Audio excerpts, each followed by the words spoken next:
I've been thinking about how pain in your body can have somewhat domino effect. For instance, if you have a cold, then that can cause congestion, and congestion can give you a headache, and a headache can hinder you from getting through tasks, so on and so forth. And it doesn't matter how much medicine you take, unless you're consuming the correct medicine to target that illness, it'll just continue on. When I thought about it, I realized that that can also happen to us generally in life. For example, if we experience a loss on or around a certain holiday, that day tends to hold a lot of grief. The grief prevents us from being in the moment with our families. Then our families are sad because we're sad, so on and so forth.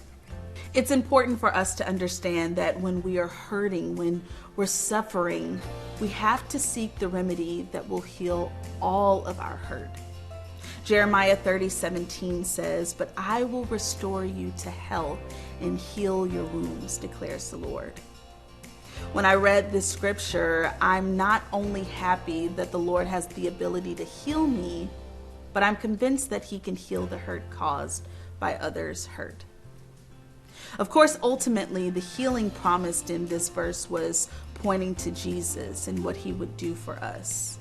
The same is true for the pain and hurts in our lives today. There's a power in the love and tenderness of Christ that can really soothe those areas of deep pain. He cares for us today.